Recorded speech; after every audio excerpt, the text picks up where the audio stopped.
So, good afternoon, ladies and gentlemen. I am sure that you are hungry, but it is the time for spiritual food. And I think after the first panel is a good time to discuss a little bit, not deep, but to touch a little bit all of those themes about the discussion about the emblematic monuments and the Christian values in dialogue with society. For the theologian, it's difficult to show plans, to show different architectural segments, but I think we try to, with small questions, to give answers and to focus to theme for this panel. I like to thank Madame Moropoulou to trust us to organize for the organization of this theological panel. And as Madame Moropoulou mentioned in her introduction for this conference, I open quotation, innovative specific methodologies and challenging projects marking future trends in the protection of our cultural heritage, close quotation. I think the most important challenge for this panel is not the discussion, the dialogue between scientists and theologians, but I think is the occasion for the church, for the churches to be open and to have this dialogue with these specific themes. Of course, after the discussion for the first panel is the question for the political level, how the political leaders understand these issues and how political decisions sometimes is positive or negative for the emblematic monuments. I like to start our discussion with Mr. Sarakiotis Ioannis, who comes from represent the Interparliamentary Assembly on Orthodoxy, and he is also a member of the Hellenic Parliament.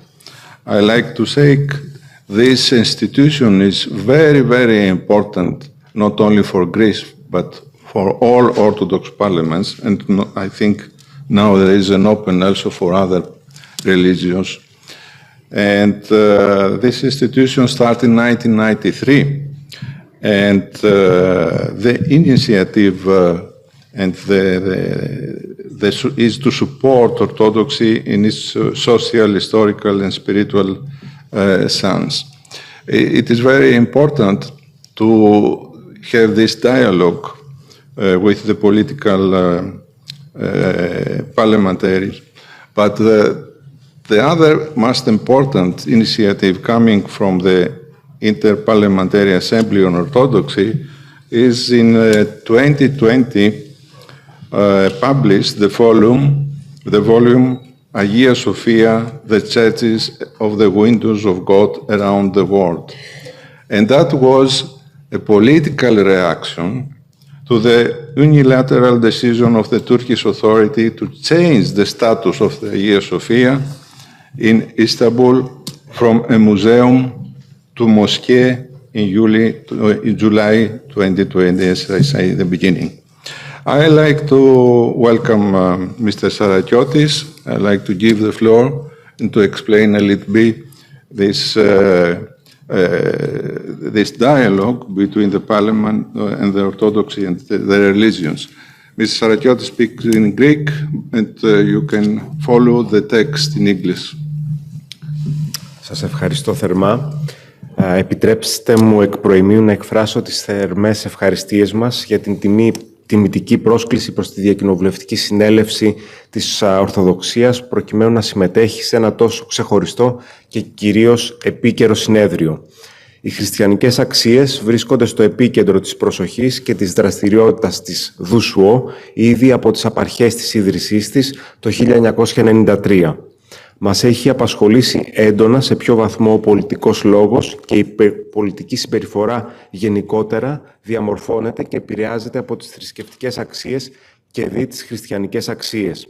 Οι εκφράσεις των χριστιανικών αξιών στην ιστορία είναι ποικίλες. Θρησκευτικές εκφράσεις μπορεί να αναβλύζουν από τα Ιερά Κείμενα και την Αγία Γραφή, από εικόνες, αγάλματα και φυσικά από τα μνημεία θρησκευτικής αναφοράς και τόπους λατρείας. Ως Διακοινοβουλευτική Συνέλευση της Ορθοδοξίας εστιάζουμε ιδιαίτερα στο τι εκφράζουν αυτά τα μνημεία στη σύγχρονη πραγματικότητα. Η προστασία των θρησκευτικών μνημείων υποδηλώνει, εκτός των άλλων, σεβασμό στο Θεό, μετοχή στην ανθρώπινη προσπάθεια και ενθάρρυνση της ανθρώπινης χαράς και ελπίδας. Μέσα σε κάθε θρησκευτικό μνημείο περιτυχίζεται η ανθρώπινη οδύνη αιώνων, ο φόβος, η προσευχή και η παράκληση των πονεμένων και αδικημένων της ιστορίας του κόσμου, αλλά και ο ύμνος, η ευχαριστία και η δοξολογία προς τον Δημιουργό.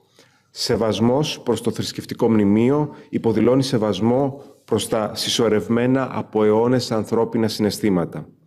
Πρωτίστως, όλοι συμφωνούμε ότι είναι απαραίτητος ο σεβασμός της χρήσης τους και η διαφύλαξή τους ως μνημεία που αποτελούν πολιτισμική κληρονομιά για ολόκληρη την οικουμένη. Υπάρχουν όμως περιοχές υψηλού κινδύνου, θα τις χαρακτηρίζαμε, όπου άνθρωποι πιστοί μιας επικρατούσας θρησκείας καταστρέφουν ή δείχνουν ασέβεια ή αδιαφορία για τον μέλλον των μνημείων που αποτυπώνουν μια άλλη θρησκευτική πραγματικότητα. Προς το σκοπό αυτό, η οργάνωσή μας στο παρελθόν διοργάνωσε έναν διεθνή διαγωνισμό με θέμα «Καταστροφή των μνημείων της χριστιανικής Ανατολής». Οι πολλές συμμετοχές ερασιτεχνών φωτογράφων στο διαγωνισμό κατέγραψαν εκτός των άλλων και τους σύγχρονους κινδύνους που απειλούν αυτού του είδους τα μνημεία και είναι ο θρησκευτικός φανατισμός και το βαθύ μίσος προς την θρησκευτική πίστη του άλλου ανθρώπου, του διαφορετικού. Επιπλέον ανέδειξαν καταστροφές συχνά ανεπανόρθωτες που προκλήθηκαν από την σύγχρονη βαρβαρότητα στοχευμένων επιθέσεων σε πολιτισμικούς θησαυρούς της χριστιανικής Ανατολής. Μάλιστα, το φωτογραφικό υλικό που προέκυψε μέσα από τον εν λόγω διαγωνισμό συγκεντρώθηκε και δημιούργησε μια έκθεση φωτογραφιών, την οποία μεταφέραμε σε πολλές πρωτεύουσες της Ευρώπης. Πιο πρόσφατη και εμβληματική, θα μου επιτρέψετε να πω, ήταν η πρωτοβουλία της οργάνωσής μας για την ανάδειξη των μνημειακών και όχι μόνο ναών που έχουν αφιερωθεί στην του Θεού Σοφία. Η ΔΟΥΣΟ εξέδωσε τον τόμο με τίτλο «Αγία Σοφία, η ναή της του Θεού Σοφίας ανά τον κόσμο». Πρόκειται για μια εμπεριστατωμένη μελέτη, καρπό συνεργασίας της οργάνωσης και του Εθνικού Καποδιστριακού Πανεπιστημίου Αθηνών, που συγκεντρώνει συμβολές πολυεθνικής ομάδας επιστημόνων για 37 ιστορικούς ναούς που έχουν αφιερωθεί στη Σοφία του Θεού και εκτείνονται από τις Βρετανικές ακτές ως τα βάθη της Κίνας. Φυσικά, κορονίδα του συνόλου αυτών των μνημείων είναι ο ναός της Αγίας Σοφίας της Κωνσταντινούπολης. Ο τόμος περιλαμβάνει πλούσιο φωτογραφικό υλικό και πληροφορίες για το ιστορικό υπόβαθρο, την ναοδομία και τα στοιχεία εσωτερικής και εξωτερικής διακόσμησης των ναών της του Θεού Σοφίας.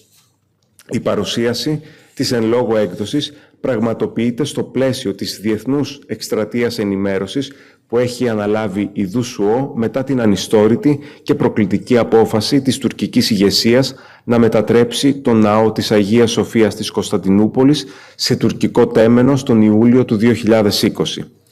Μια απόφαση που αποπειράται να χαλκεύσει την ιστορία και να επιβάλλει τη δική της εκδοχή, προσβάλλοντας κάθε πολίτη που προσπαθεί να φουγκραστεί την ιστορία της ανθρωπότητας ως μια πορεία που συμβάλλει στην δημιουργική ενατένιση του μέλλοντος του κόσμου και όχι σε μνήμες καταστροφών.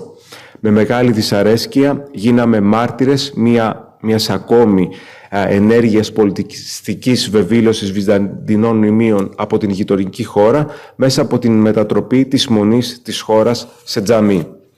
Προς το σκοπό αυτό έχουμε εγχειρήσει τον τόμο αυτόν σε θρησκευτικούς ηγέτες, όπως ενδεικτικά θα αναφέρω τον Παναγιώτατο Οικουμενικό Πατριάρχη Βαρθολομαίο, τον Αγιώτατο Πάπα της Ρώμης Φραγκίσκο, τον τον μακαριότατο Πατριάρχη Αλεξανδρίας και Πάσης Αφρικής Θεόδωρο τον Δεύτερο, τον μακαριότατο Πατριάρχη της Κοπτικής Ορθόδοξης Εκκλησίας κύριο του Άντρος τον Δεύτερο.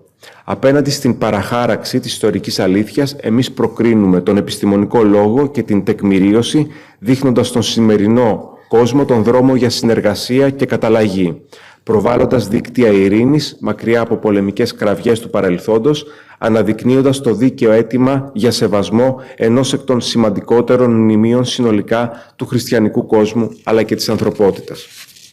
Αυτή η προσπάθεια για την ιστορική αποκατάσταση της Αγίας Σοφίας της πόλης με την παράλληλη επαναπροσέγγιση στις μέρες μας της έννοιας της Σοφίας του Θεού, μιας έννοιας η οποία πηγάζει το πρώτον από τα πλατωνικά φιλοσοφικά εργαστήρια της Αλεξάνδρειας, διατρέχει διαμέσου των Ελληνιστών Εβραίων την Παλαιά Διαθήκη και καταλήγει στην Καινή Διαθήκη και την πατερική παράδοση, μας οδήγησε στην εκστρατεία ευαισθητοποίησης και την παρουσίαση του ως άνω τόμου που κυκλοφορεί ήδη σε 15 γλώσσες σε περισσότερες από 20 πόλεις της Ευρώπης, της Αφρικής, της Κεντρικής Ασίας και των Ηνωμένων Πολιτειών της Αμερικής.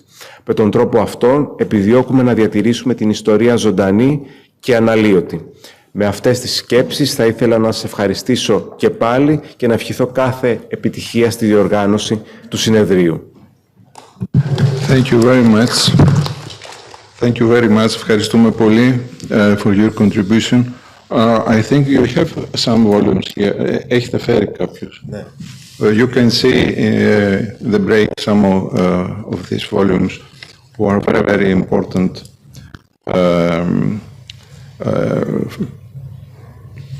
for this dialogue between the political understanding and the emblematic monuments. The question now is what is finally the role of the religion today or the religions today? His Royal Holiness the Ecumenical Patriarch Bartholomew emphasized many times that I open quotation that any analysis of the contemporary situation of humanity and also any of its future which ignore the role of the religious factor are incompleted. Close the quotation. And now is the question exactly how churches can, what is the role of the religion today and how churches contribute to the unity of the society. Father Aristarchos, in the European level, we say about the social cohesion. Finally, religions can help to this unity or are more to the violence, to the religion violence and the fundamentalism. Yes, first of all, we can find the churches or other religion temples in the traditional villages especially, but we can see the same at the contemporary cities, that in villages, for example, we see the church is located in the center of the settlement. The church is in the center of the village as a reference point for the life of all residents. The center is the center of social life, is located around the table, around the church, which accompanies a human in all phases of their lives. All the lives, especially at the villages, is around the church. The social life for all the period of the life of the residents. It is the center of social life with basic characteristics of unity and peace. All the residents united around the church, not only the worship, but other social events. The church is the point of social cohesion and unity, where people, regardless of gender, age, and social class, gather and share top personal moments or participate in worship. All the news, traditionally, except the telephones and the TVs, all the news shared around the churches. Worship strengthens social cohesion, unity, peace, by creating a cultural imprint based on religious faith. Especially in the modern times, but traditionally, the volunteering and offering within the framework of religious initiative strengthens solidarity and social cohesion. So, every need from traditional villages now we see that if we have a special situation, all gather around the church. So the church is the center of their life, the heart of the village and the town, and this could be said that this is a generator of civilization, a generator of social unity, because the church generally spread and give the message of peace, of reconciliation, and especially inside and outside, especially inside of the churches, we can see the ecclesiastic art for icons and other items who is used inside the worship. And when we inside in the church, we feel a different feeling, that a divine feeling, and with this way is the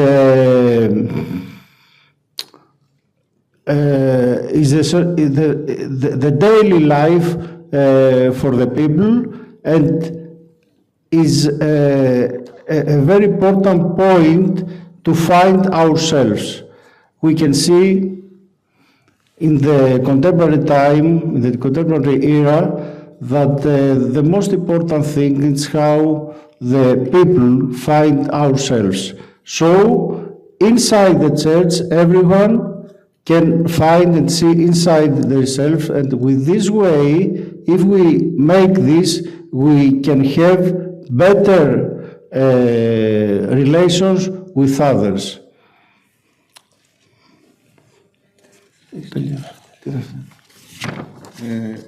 In this context, Father Aristerchos, how art with reference to religion functions as factor of peace and of culture? Thank you for the question, and yes, we will use, you will refer to examples. The first example is the example of Parthenon in Acropolis, where is antiquity, it functioned as a temple of Athena in the ancient era, with a direct religious and political imprint of ancient Athens. Religion and democracy were the reference points of ancient Athenians, with the Acropolis as it is the top monument, and other temples around, but the Parthenon was the top monument. The Parthenon connected with the past with the present, based on common values and common religion in the top monument in terms of art and cultural achievement. The Parthenon during the Byzantine period, when changed the religions in the area, was converted in Christian temple in honor of Virgin Mary, Panagia Athenea, Virgin Mary the Athenian. Both during the ancient Greek period and during the Byzantine period, the Parthenon or the Temple of Virgin Mary was point of reference of the Athenians, and not only that, through high art of religious issues, it functioned as a point of unity, culture, and peace. Here he see the timeliness of monument as a worship, of a center of culture, of social point of reference. The second example is the Byzantine icon as a fact of religious art that unites, inspires, and creates cultural assumptions that are even mentioned thousands of years ago. The Byzantine icon transmits the divine reference. Is very important because in the contemporary era everything is secular. We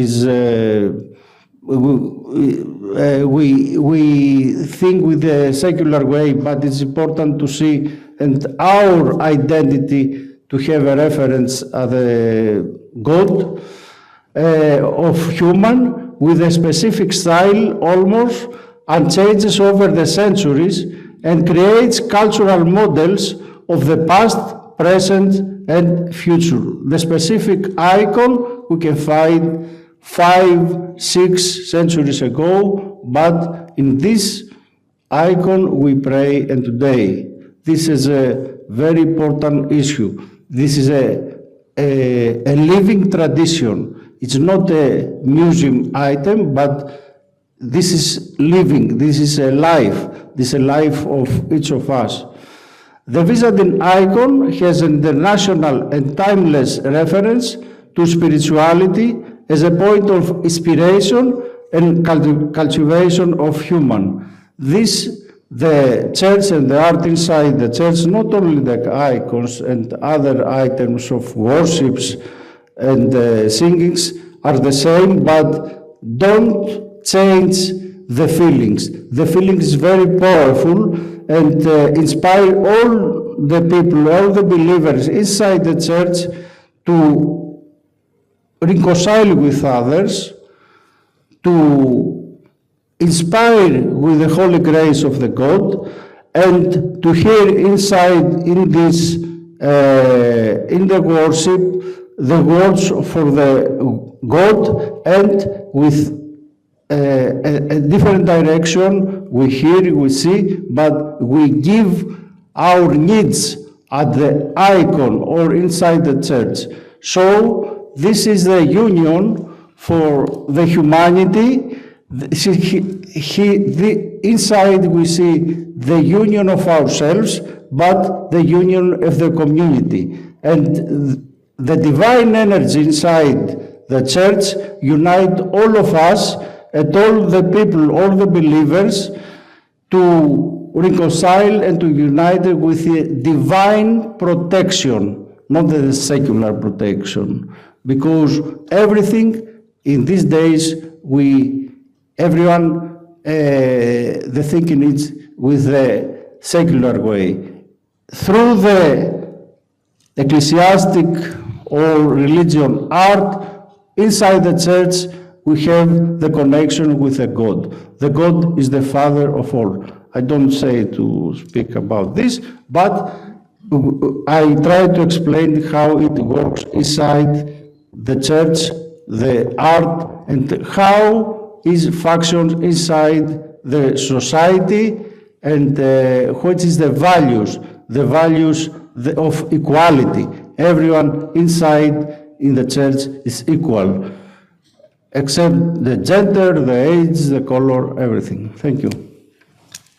Thank you very much, because it is very important to link also with the human rights, and in the message of His Holiness this morning explained that the monuments are the place for, is linked with the Eucharistic place. And this is exactly how we try to explain this unity inside to the churches and for the different other monuments. and have a positive social impact. Everything about the religion and the church and have a positive social impact, except in some cases we have fundamentalism approaches, but this is not religion. The religion, the speeches of the leaders of the Holy Synod, and other official religion support the peace, the reconciliation. Only the extreme rhetoric support other things. So the official religions support the unity, the peace, and the reconciliation between the believers and between the religions. Thank you very much. We come back also for this theme. Thank you, Father Aristarchos. Father Aristarchos Krekas, as we say, is Associate Professor International at the Kapodistrian University of Athens, Department of Theology, and he has organized a very excellent institute inside to the Faculty for Foreign Affairs. We try now to go a little bit in this and to focus what we say interdisciplinarity in this first panel. And I like to go to Madame Milik Gabriela. She's a doctor in the biblical study and ecclesiastical history. It is very important because he has another approach as Catholic theologian. And I like to ask you, Gabriela, what is the theological intention of your academic postdoc thesis by having worked out a first approximation to a disciplinarity approach as Catholic theologian?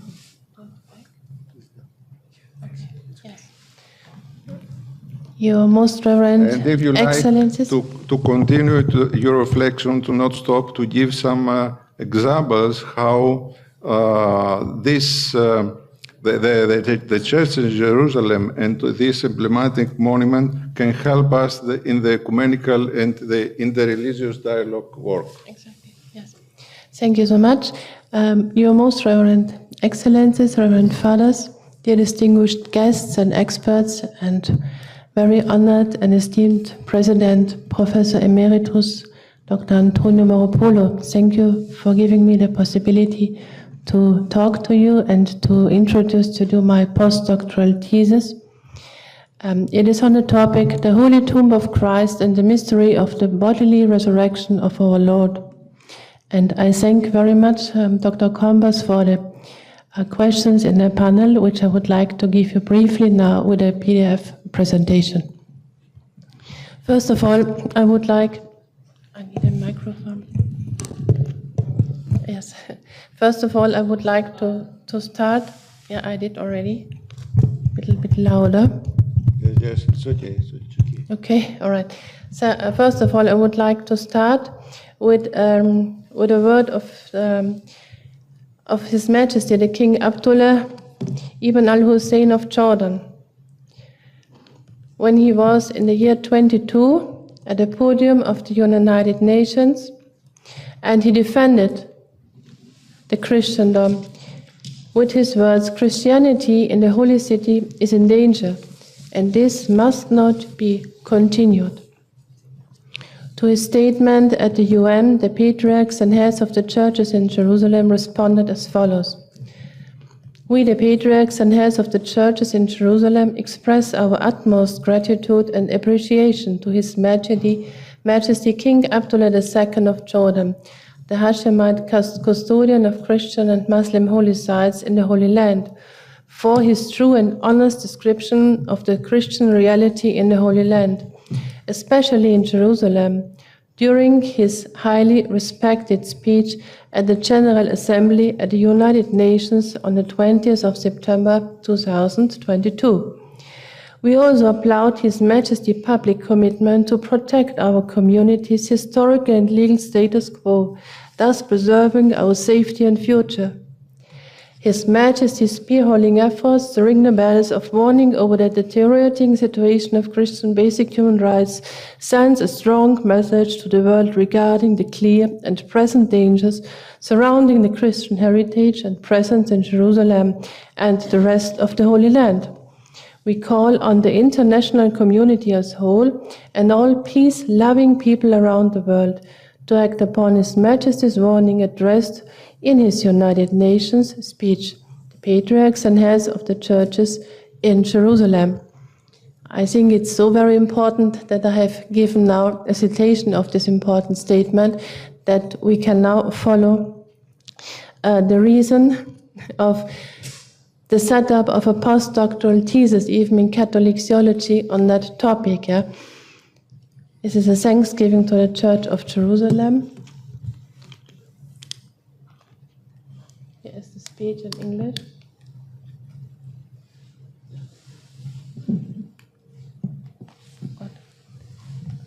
La Divina Grotta, the Franciscans are naming the Holy Sepulchre, whose 800 years of local presence in Jerusalem was celebrated in 2019. The Holy Sepulchre, in which the Son of God Jesus Christ was buried and gloriously resurrected from death on the third day, according to the Holy Scriptures. Dante Alighieri refers in his world-famous epic poem La Divina Commedia in a section Purgatorio 21st song to the Gospel of Luke, talking about Christ who reveals himself as the risen Lord from the tomb being on the way. Ed ecco siccome ne scrive Luca, che Cristo apparve a due che erano in via, Gesù forte la sepolcral bocca. Rodney A.'s statement in his current study From Topography to Text, the image of Jerusalem in the writings of Acherius, Adomnan and Bede, should be understood in this sense, which describes the topography of the holy city of Jerusalem as a guide to theology. The study proceeds from topography to text, he says, which in this case of the Christian pilgrim text is often a move from topography to theology. It is a theological consideratione, so to speak, and even more. It is a meditazione on the mystery of the bodily resurrection of Jesus Christ from his concrete rock tomb.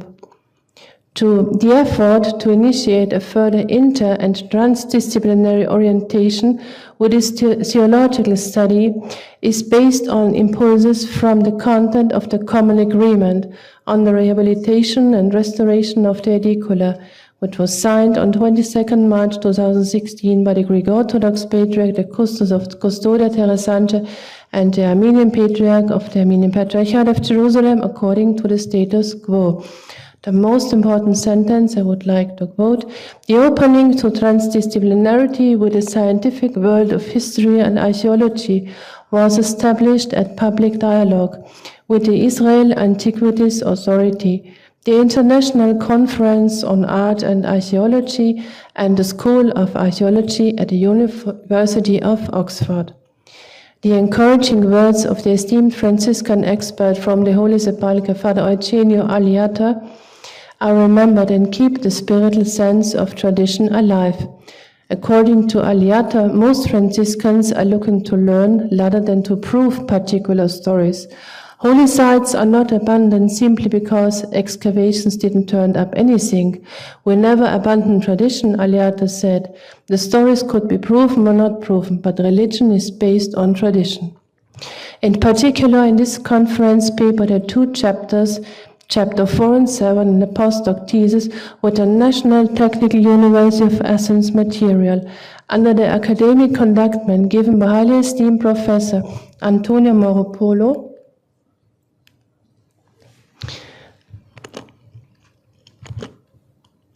Chief Scientific Supervisor of the Holy Edicular Rehabilitation, are mainly presented in order to focus on a transdisciplinary academic bridge building and to emphasize the extraordinary graceful collaboration between the Greek Patriarchate of Jerusalem, the Armenian Patriarchate of Jerusalem, and the Custodia Terra Sancta of Jerusalem. The other chapters contain the most important biblical references. Of course, the Holy Word of God has always, for the theologians, first priority. writings of church historians and further highly esteemed experts, as well as selected documentation provided by Studium Biblicum Franciscanum, may give a wider perspective of this project. For reason of insight into Chapter 4 and 7, the following brief summary may be given for this panel too. Chapter 4, Chronologies. As an introduction, two illustrations by Moropoulo Delegu Apostolopoulo Kolaidi Papadrechas Economo Mavrogonatos in the article named The White Marbles of the Tomb of Christ in Jerusalem, Characterization and Provenance, published in Sustainability 11 in 2019 from the Chapel of the Angel, and the entrance to the Holy Sepulchre chamber are shown. A chronology about the edification, the destruction, and the reconstruction of the edicula and the Holy Church of the Holy Sepulchre of Jerusalem, compiled by Antonio Moropoulo and her colleagues from the expert team, follows, based on chronologies which were written by members of the Greek Orthodox Patriarchate of Jerusalem and updated recently. An additional and very informative overview offers the table references to the Tomb of Christ and the interior marble facing of the Holy Edicula by Antonio Moropoulo. Chapter 7. Current expert reports on the Holy Sepulchre and the Holy Edicula. With the help of the latest research results from the National Technical University of Athens, headed by the Chief Scientific Supervisor of the Holy Edicula Rehabilitation, Professor Antonio Moropoulo, a more detailed description of the Holy Sepulchre can be obtained. Overview about the project. In the article on the topic, the project of the rehabilitation of Holy Sepulchre's Holy Edicula as a pilot, multispectral, multidimensional, novel approach through transdisciplinarity and cooperation in the production of monuments, written by Antonio Moropoulo and her colleagues, the main intention is mentioned in the abstract of this article as follows. I would like to give a citation. The Holy Edicula of the Holy Sepulchre, an emblematic monument that has survived throughout the centuries, recently underwent a major and demanding rehabilitation under the responsibility of the National Technical University of Athens Interdisciplinary Team. The requirement for reinstating structural integrity to Holy Edicula for preservation of the values it represents and for achieving a sustainable rehabilitation in a demanding environment demanded a complex framework of cooperation between different disciplines and the religious and societal carriers. The rehabilitation of the Holy Edicula through fruitful cooperation between engineering disciplines and the sciences of archaeology and theology, creating new paths into discovering the secrets of the Tomb of Christ. The published presentation of the final report, presentation on the completion of the rehabilitation of the Holy Edicula, may be selectively represented and referenced in this postdoc thesis upon receipt of the permission for the publication. I thank you so much for your attention. Thank you very much. But before to leave, I'd like to ask a question. We have some reaction from Vatican about this work in Jerusalem? From Vatican officially. About the postdoc thesis Yes. now. Yes. Okay. We had last year in October, it should be a little bit more loud, I think.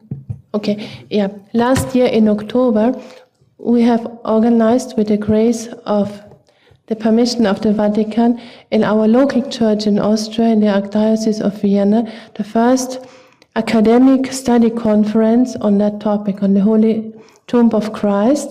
And we were very glad to have been welcomed, the expert, of course, Professor Dr. Antonio Moropoulo, together with Professor Francesca Romano Stasola from La Sapienza University and Professor Emeritus Dr. Dan Bahat, who is the former Jewish archaeologist, chief archaeologist of the old city of Jerusalem.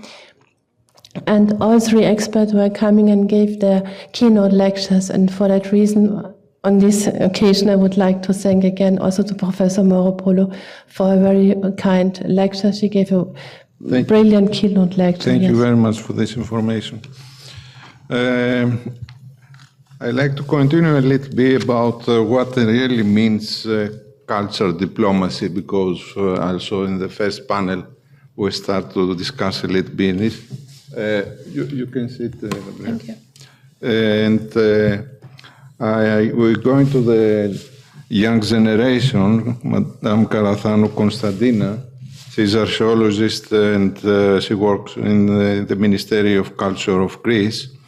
And she is just one step before to support the thesis, the doctorate, in the Faculty of Theology in Athens, and especially candidate in biblical archaeology. And my questions to Konstantina is, how is Christian doctrine embodied in monuments, and what is their role in international relations as a security factor? And the second question is about the role of the Church of the Resurrection in Jerusalem. It is a bridge for peace in divided regions. It is possible one monument to negotiate the peace in the conflict situations. Konstantina, you can. First of all, I would like to thank Professor Mauropoulos for First of all, I would like to thank Professor Mauropoulos for the honor of participating in the project of the rehabilitation of the Holy Edicule of the Holy Sepulchre in the Church of the Resurrection in Jerusalem. It was a life experience for me and the rest of the team, I'm sure. In the centuries that Christian doctrine and Byzantine architecture were being formed, the Church assimilated symbolic, mystical, and cosmological beliefs, and theology ended up absorbing philosophy. Architectural parts of the Church, such as Kivorium, the canopy, and the Edicula, embody the meaning of the resurrection, and the site of Golgotha and the Holy Sepulchre took on the religion consciousness, the concept of the place of redemption. The dome was the love of God in Father's house, while the revelation of infinite love, man chooses the light. The unburned light carries the message of peace and love, and the ritual of the holy light is the symbolic remembrance of the resurrection of Christ. In archaeology, spiritual experiential experience through rituals mainly has been slightly researched, which is why the contribution of the science of religion to the study of archaeology is important. The concept of the omphalo is a polysemous symbol for the archaeology of religion in terms of understanding spiritual experiences within archaeological contexts. Ritual is the means which space is connected to the theological event, which is why, in many cases, it constitutes cause of conflict. Ritual performance involves territoriality and space configuration, the claim of land, namely military security and diplomacy, on the basis of international relations. So security is the key. Border sanctuaries relate to common memories of various religions and cultural groups and symbolize their identity. In addition, they constitute a pillar of international relations and the main security factor, highlighting the religious and cultural role in consolidating the security of an era, since they symbolize the link with a holy place and the theological event. Also, the recovery of identity, bridging the spatial chasm, since for many religions, identity means what one dies for. And this may conclude in acts of terrorism. The rehabilitation of the Holy Edicule of the Holy Sepulchre in the Church of the Resurrection in Jerusalem is a model of cultural diplomacy, especially in a difficult region as the Middle East, where the role of religions in geopolitical development is decisive. At a juncture of dramatic improvement in bilateral relations, the project added also the cultural dimension to the broader extent of the bilateral cooperation developed between Israel and Greece. Israel and its authority consented to the implementation of the project on the condition of supervision. Interreligious and intercultural dialogue is crucial for the effective management of monuments which constitute a link with a religious cultural center. The monument itself constitutes a center, an omphalo, in which security is interwoven with the theological dimension of international relations and strategy as a factor of politics and religion. Having culture as a medium is possible the improvement of inter-ethnic relations and the opportunity to create a platform to achieve junctures and collaboration for the further deepening of relations between states through the exchange of the necessary information on values, traditions, morals, and custom of the peoples, but also the exchange of know-how, achieving a point of unity and peace. Sacred sites and monuments are centers and omphalos and critical factors for the cultural security of a place, especially in divided regions where border sanctuaries are included and national cohesion and religious heritage are at stake. Consequently, the importance of the Church of the Resurrection as a unifying point for Abrahamic religions and its influence on modern worship and memory through the myth of the navel is highlighted.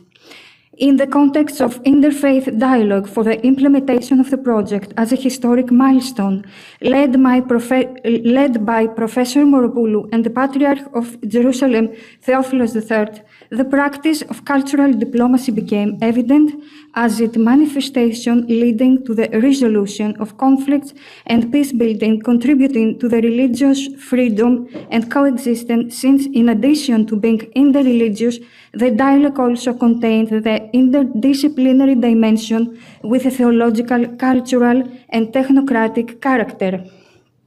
Religions interact, create a common culture, and that is where diplomacy is potentially founded as long as one listens to the language of the monuments.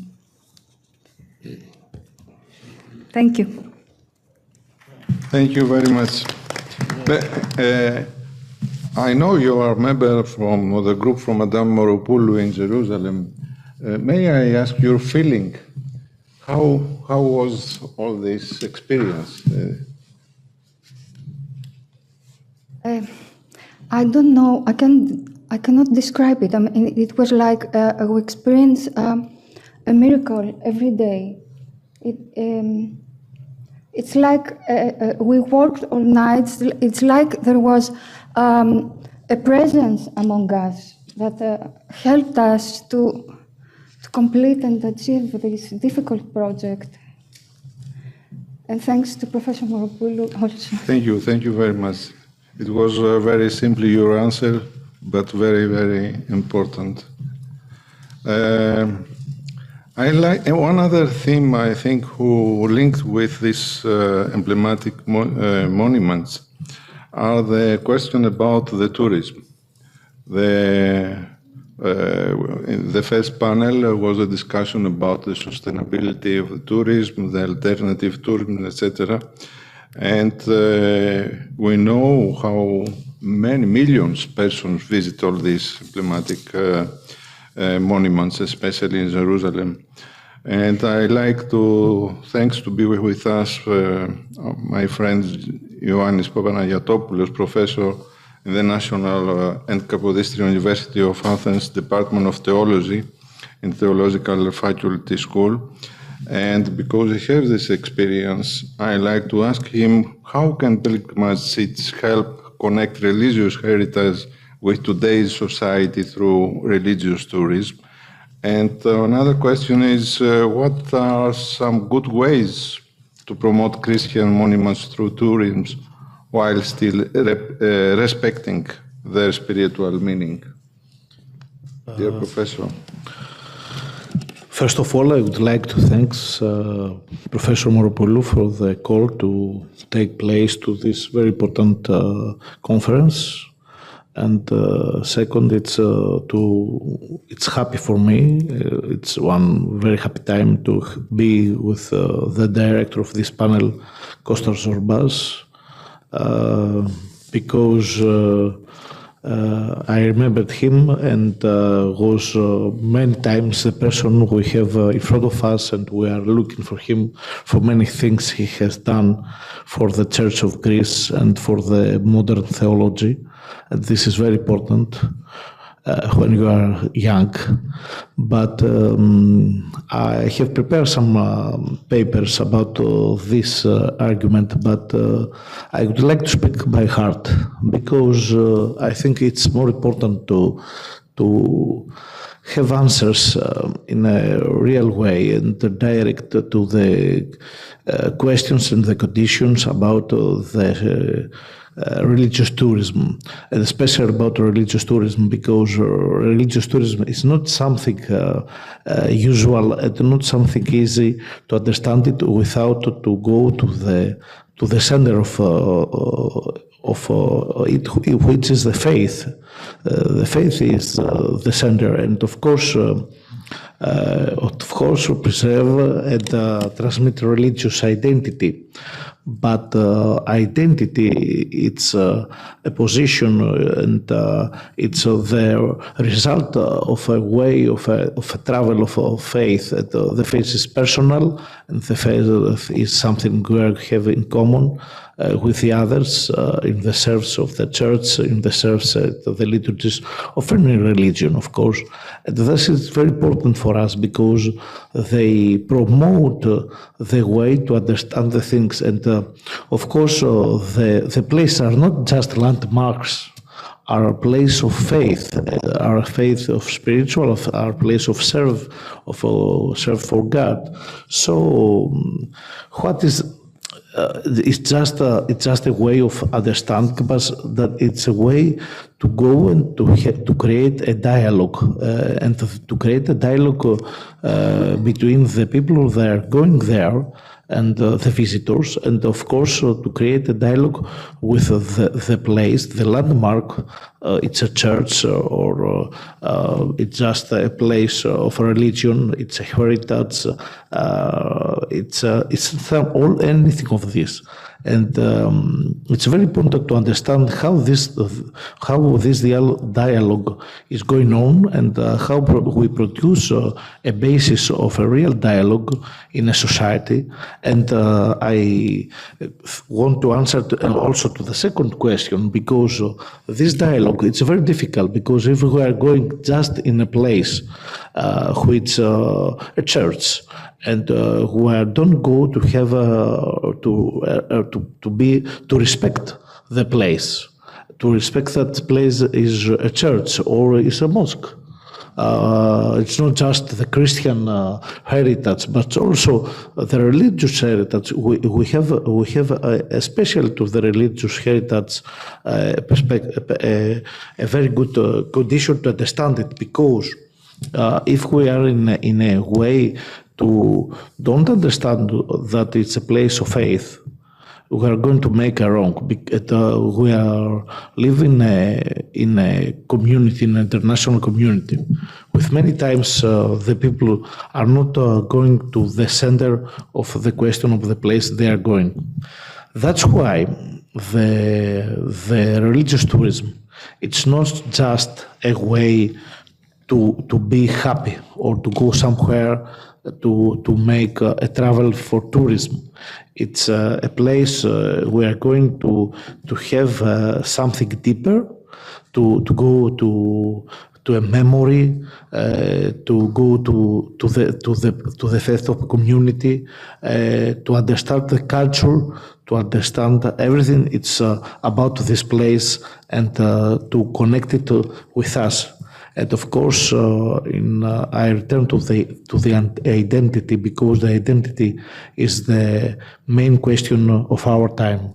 Identity and how identity is produced, because we are looking around the world, and like Syria, it's very important place. It's the beginning of Christianity there. Antioch was the first big church after Jerusalem, and it was the main church for the Christianity and for the history of Christianity. But today we are looking there with the many monasteries, with the big churches, with the roots of Christianity, and we are looking there. We have a disability, we have difficulties, and the Christians are not there in the way they are in the past.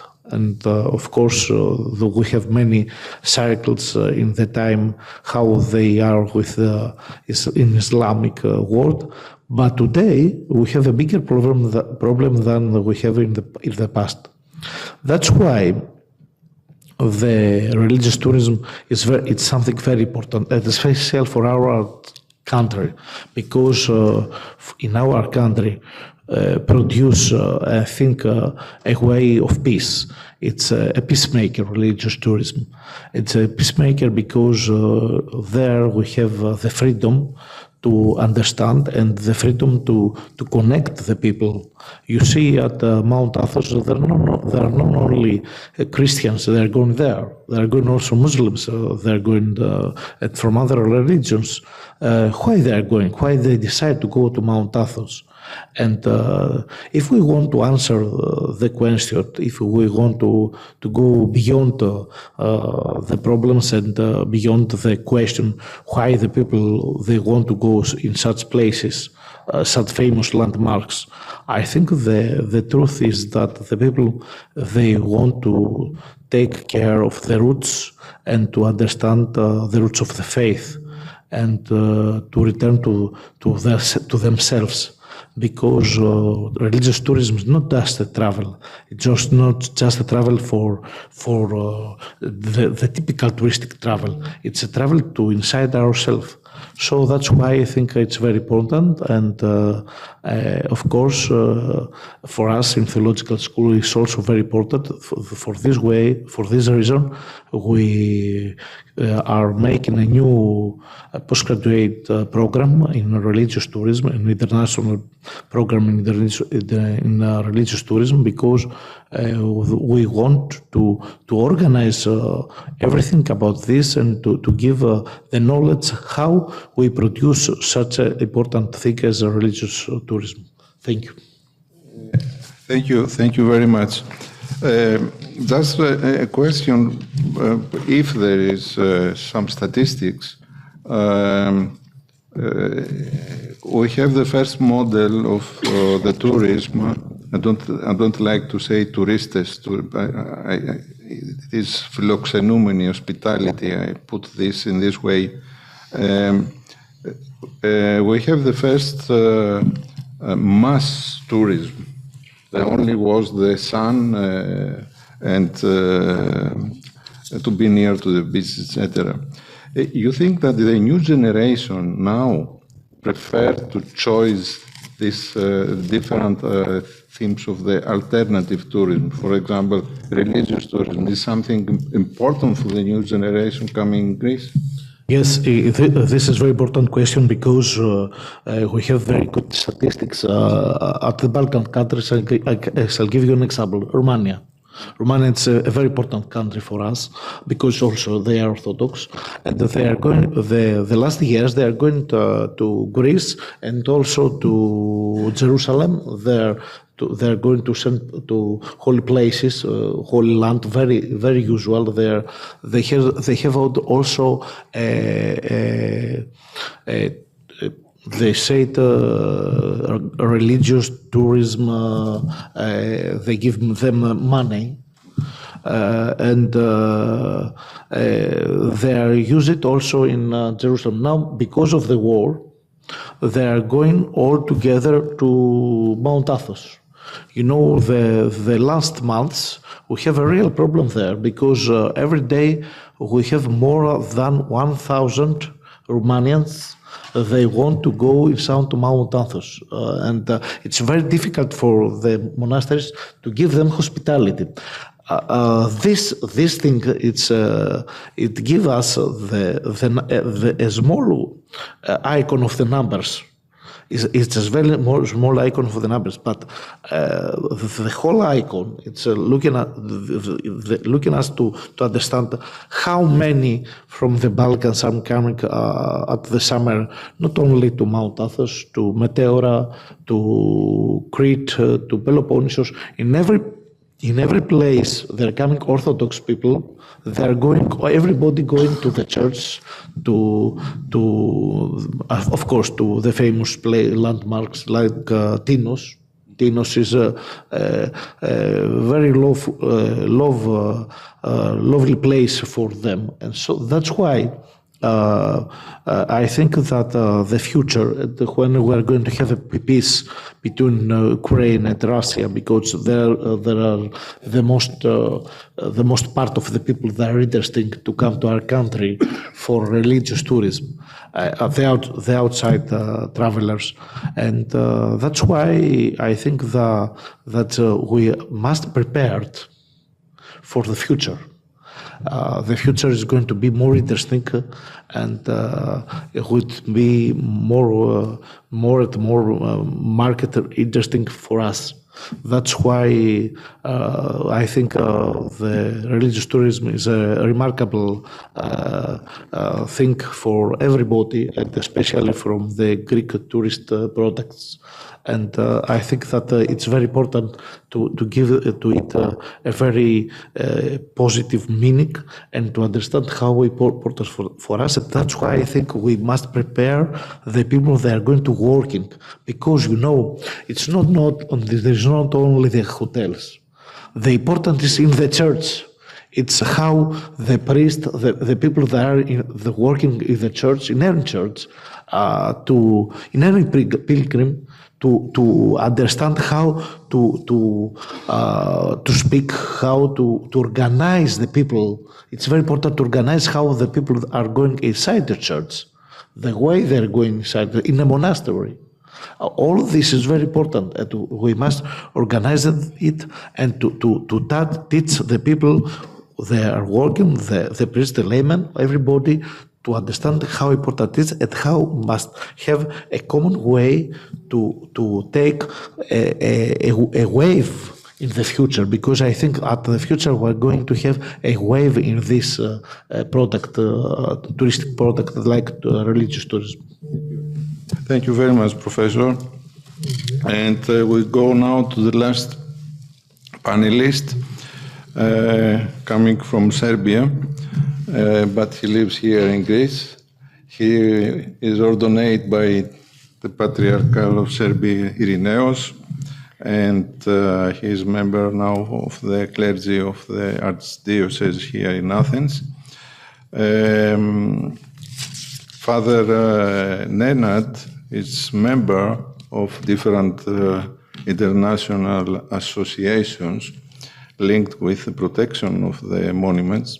For example, Association de Conservateurs des Monuments Historiques de Serbie is member of the Hellenic Society of the Protection of the Environment and Cultural Heritage, member of Hellenic National Committee of ICOMOS, expert member of the International Scientific Committee on Places of Religion and Ritual of ICONOMOS by Hellenic National Committee, etc. And it is also the first, he studied engineering and now priest. It's a link, difficult perhaps to link these two roles, but for us it's important to say something about, Father, how the international institutions understand the security of those big emblematic monuments. Thank you very much. Well, 10 minutes, no more. Yeah, thank you very much. Well, I'm here in Greece 25 years. I'm, first of all, my first degree is conservation of works of art. Then I was associated with Professor Meropoulou, and now the time came for me to serve God as He planned for me. First of all, that connection of the different fields it's for me, it's not something strange. One thing guides to the other. And this is normal in some way, maybe strange for somebody who don't understand the essence, what the church heritage, what the religion heritage is. But I would like to say that despite of the ritual, of the liturgy, Christian liturgy, or any kind of religion service in any kind of religious place, is connected with few other things. First of all is maintaining the building, the place itself. The second one have to do with the identity of the people, the group of the people, nation, or in broader area, Christian family, as I can say. Thus, I was enrolled with the with one new committee of ICOMOS, which is called PRERICO, Places of Religion and Ritual. This scientific committee is new. That committee is established in 2014, so it's have just a life of 10 years, and it's a very short time to make some concrete, some direct guidelines and rules. But I can read the aim of the PRERICO. The ICOMOS International Scientific Committee of Places of Religion and Ritual promotes the understanding, protection, conservation, and management of places in their tangible and intangible aspects, which are valued as heritage for their present, past, and future roles in religious and ritual contexts. This means something absolutely new. If we had any kind of church, temple, synagogue, mosque, whatever, the main mistake of the people who need to do with the preservation of that monument is that they generally consider that as archaeological site, which is absolutely wrong. The place of religion is something vivid. It's something that it was born in one specific environment and time, and that monument will continue to develop in some other aspects. For example, even the liturgy, I can speak from the side of the Christian church, are a subject that could be changed, and the liturgy changed.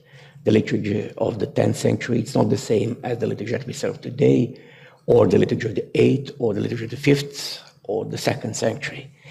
As well as, even today, we need to change something in order to be able to respond of some need. For example, if I have the liturgy with 10 persons, I will manage that on some other way than if I prepare myself to have the liturgy with 1,000 or 2,000 persons. It means that I will require a lot of priests, a lot of chalices, a lot of patenas, and so on and so on. So in some way, if we consider that the liturgy is something vivid, we can understand the development in the Latin rite of the Missa Solemnis and Missa Privata. But in some way we have that also on the East, but not in that categories as they have it in the Church of the West. In any case, this is the interlinking the liturgy, theology, with the preservation. It doesn't deal only with the physical preservation of the monument. it's linked with every aspect of the life of the religion monument. I mean, it could be self-sustainable. I cannot put the entrance fee in a church or a mosque. This is not ethical. It's not ethically correct. On the other way, I need to do as our Lord Christ command us. We need to be a martyr of our faith on the way that I need to explain everything to anybody, but I cannot be proselyte. I mean, we need to find the proper matter of the explaining every and each ritual to the religious tourists, if I can say so. But I don't like the term religious tourists. I will prefer to use the term pilgrim, which is something absolutely, essentially different. In any case, that interlinking of the science and of the faith and the art, and which is expression of the faith, will help me. First of all, as someone who is enrolled in the management of some specific religion monument, to be able to provide the monument with the specific needs. And the role of PREGO, which is, I told, new committee. There is only 55 expert members, and the Secretary General and the President of the PREGO committee, which is esteemed and dear friend and Professor Hae-Un Ri from the Korea. We try to find the guidelines. The guidelines in this moment does not exist for that kind of the approach to the religious monuments. On the other hand, I will interlink my personal experience with the conservation of the holy edicle of the Holy Sepulchre of the Jerusalem. We helped, on the technical point of view, we helped to that monument to survive, because if we didn't do what we need to do in that moment, the edicula will fall down. We will not have any more Holy Sepulchre. And this is, for me, the opportunity for the team of Professor Maropoulou to do so is the will of God. On the other hand, for the Patriarchate for the committee of the Holy Sepulchre, I don't mean just the Patriarchate of the Jerusalem, but also the others member of the committee for the Holy Sepulchre. I mean the Custodia Terrae Sanctae, I mean also the Armenian Patriarchate. We gave a powerful tool in order to be used on the proper way for the religion point of view, the aforementioned monument. More or less, this is what I planned to say. I would like just to add that if we follow the guidelines for the live religious places, we will be able to skip the problems of the proselytism and changing of the use of some religion places, as it happened recently in Turkey. You mentioned the Church of the Holy Wisdom, the Church of Hora. I will add the Church of the Holy Wisdom in Trapezond, which is also converted to the mosque. As well as, it's not just the place of the religion act, it is the place for the retaining the identity for some people, and we need to respect that. If we start to emulate and that kind of monuments anywhere in the world, we are in a footstep of the cultural genocide. The thing that we see a lot of time in the past, first of all, in a biblical time with Judaism. Everybody of us know the famous psalm, "If I forgot thee, O Jerusalem, let my right hand forget his cunning." As well as in the newer time for the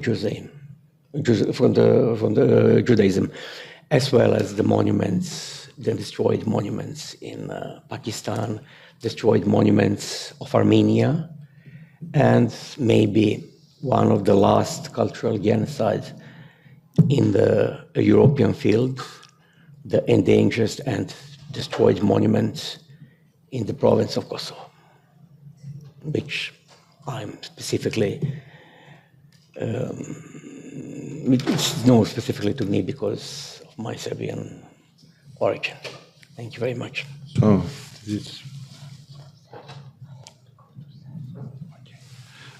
thank you very much, Father, for this presentation. It is pity to destroy all these historical monuments, of course. It is not necessary to explain about that, but it is very important to the protection from the other side of these monuments from different institutions and to give us the possibility to visit and to pray. So now we have finished the papers. It's the floor for you. If we have some questions to the panelists, it's the time. As I say in the beginning, we are hungry. Carl, please.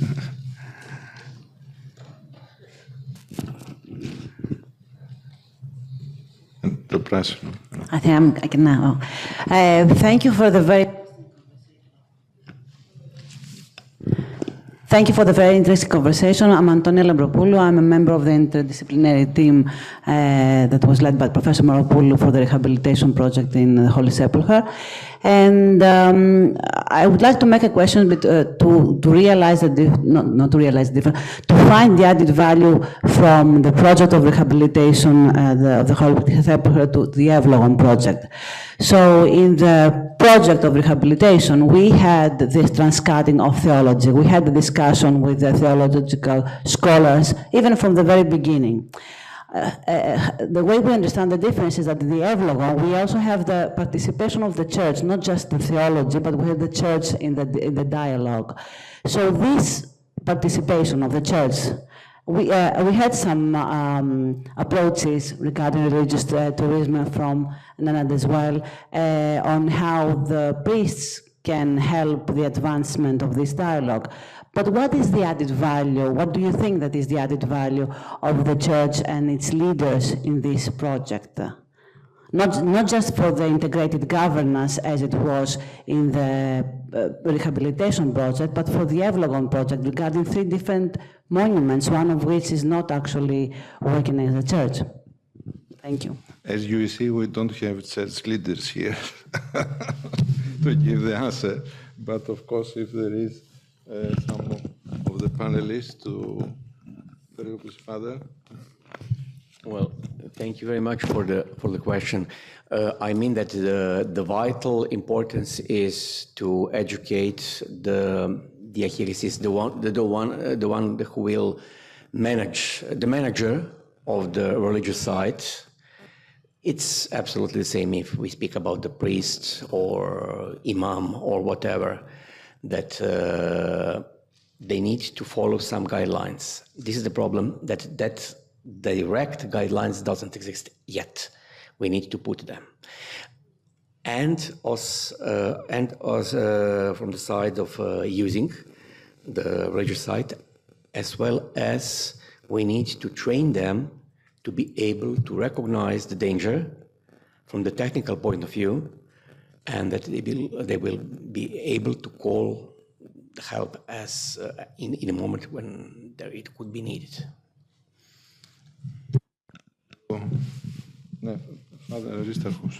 Maybe I will give another perspective. The last 10 years, especially in Europe, there is a need to discuss collaborate with other countries and other religions inside the European Union about the security of the worship places and the security through as a monument and the security through the worship.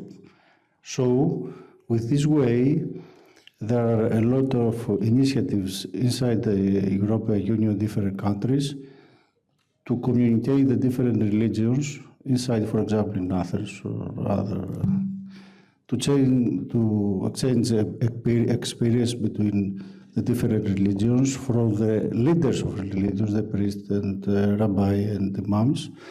So the concept of security now, not only in Europe, but generally all over the world, is very important to see with the different perspectives.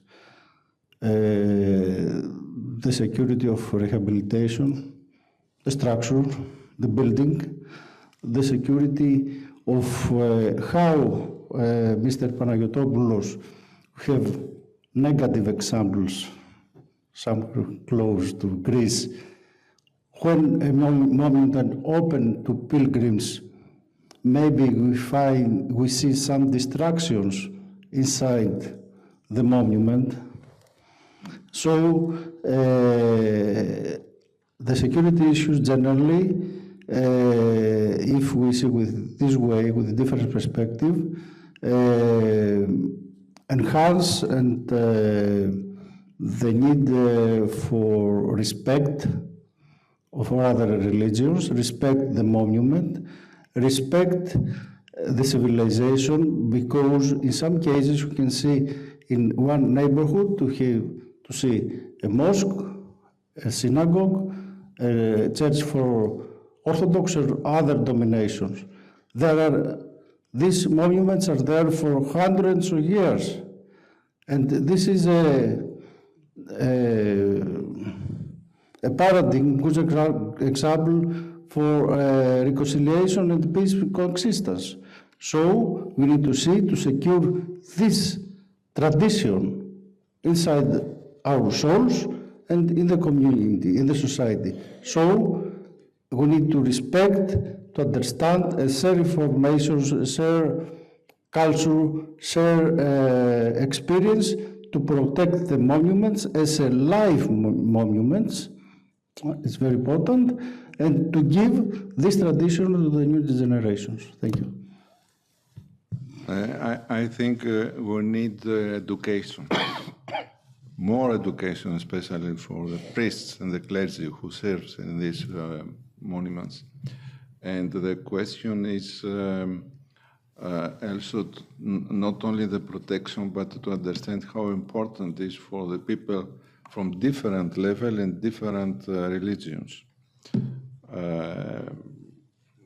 We try, I think the faculties, especially the Faculty of Athens, try in this way, and it is very important and very helpful that many young people for different faculties go for a second paper research in the Faculty of Theology, and to link this interdisciplinary work, not only as archaeologists, also politicians, political affairs, diplomacy, etc., etc. It's very, very important, this interdisciplinary work for today.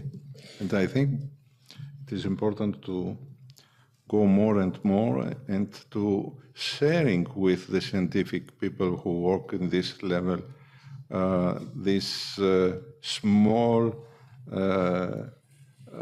things coming, as Konstantina say, how important it is to visit in one place as the Church of the Resurrection in Jerusalem, and to have the feeling that something wrong here. And this sharing is very important. And I think the most important work of now of Madame Moropoulou before Easter is to visit around the different metropolis in Greece and to give this speech about all this work in Jerusalem. So there are other questions before? Please. Thank you very much. I'm sorry for very stupid question. Can we distinguish between pilgrim and cultural tourist? And who is less or who is more harmful? Of course, pilgrimage is a part of the cultural tourism. It's a part, but you know, we cannot understand or to say which more heavy. It's difficult because for everybody it's different that, and it's very different for how understand, how he feels. It's a different way. Any person has specialty. So of course, in a scientific way, the pilgrimage tourism or religious tourism is part of cultural tourism, of course.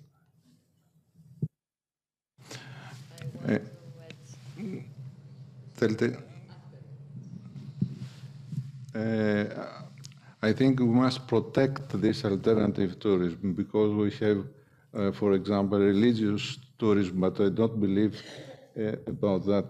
It's, I believe, more to the cultural way. Because if we say religious tourism or other alternative tourism, become also in the future mass tourism. And this is not good for the theme that we discuss now. No. I would like to thank you for initiating this dialogue with theology. And this panel, I consider it very important because the challenge today through our experiences and through this conference and through the project Evlogon is the challenge to keep ecclesiastical heritage alive through an alive approach, a multilateral approach of the Church to the society. This is an open challenge you have to address in a multilateral and multimodal way. And I understood from your presentations and from my conception and experience that the conclusions of this first attempt on this panel could be to take this message and express through your positions how could we address this challenge. This is how to go on with this dialogue. To my opinion, what Professor Panayotopoulos said and the tools and means of pilgrims tourism is an approach. And considering this, I would like to document the importance. For instance, in Jerusalem, we started with 12 million tourism of pilgrims in the Holy Land, and we ended after the whole publicity of our work in humanity with 50 million pilgrims in the Holy Land. Even though of conflicts, of war, and of epidemic crisis. So that means that this relationship to keep emblematic monuments alive is having a response, is appealing. And that's the question. And I would like to say that it is a result, it might be a conclusion, how important the visibility of the rehabilitation works could be in order to highlight the values of the monuments. That was our experience from the Tomb of Christ, because it is in a way connected, a very rigid way. Whatever work to rehabilitate a monument with the major values it is representing, and that's the respectful rehabilitation. At the same time, this should have been useful even for the inter-parliamentary association on orthodoxy. Because I remember I was there when they presented the books on Hagia Sophia, but they did not present any of the great intervention of National Technical University for the earthquake protection of Hagia Sophia and for the revealing of the mosaics, something which is recognized even by the Turks. That means that we should be open to the different worlds, because Christianity at all levels of legislations, even this interparliamentary association on orthodoxy, should use strong weapons like this, because they are strong weapons. The fact that Turkish scientists are coming and informing this conference, the TMM conference, for 4 times since 18, and we know what is happening there, even though President Erdogan has unilaterally assigned Hagia Sophia as temenos, as a mosque. Even though so, the fact that they are coming, they are in dialogue, means that scientific relations are very strong. And it is an interface of clear words about what is happening and of clear bonds. Thank you. Thank you very much. I take your reflection as a conclusion of this panel.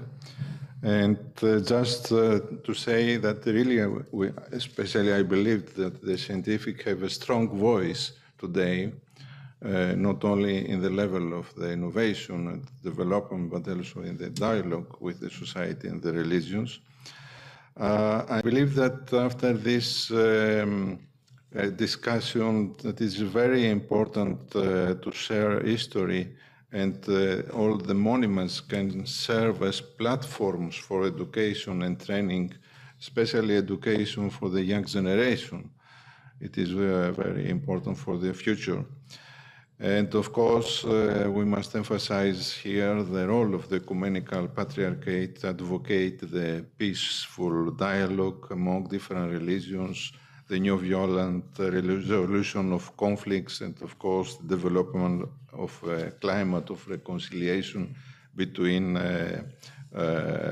and cooperation among individuals, as it was the question in the 2016 with the Holy and Great Synod of the Orthodox Church. We have very important text. One of them it was the encyclical. In the paragraph 18, it was noticed it is as a declaration with the primate of the Orthodox Church. We are against of the destruction of places of worship, religious symbols, and cultural monuments. This is, I think, very important declaration coming from all the Orthodox primates. One other, just not suggestion, but it is a proposal. In 1931, here in Athens, we have the Charta of Athens, and introduced the first time the notion of the international heritage. I think it's the time now, 2025, with this conference, for a new Charta of Athens to introduce the interdisciplinary work necessary for the future of the religious monuments. And in the global way, the monuments in the geopolitical sense today have really an existential dimension for the societies. It is not only the innovation and the development role. We need the technical revolution, but in the same time, we need also the theological revelation. And both we can create a new future for our generation, young generations. Thank you very much for your presence here in this panel.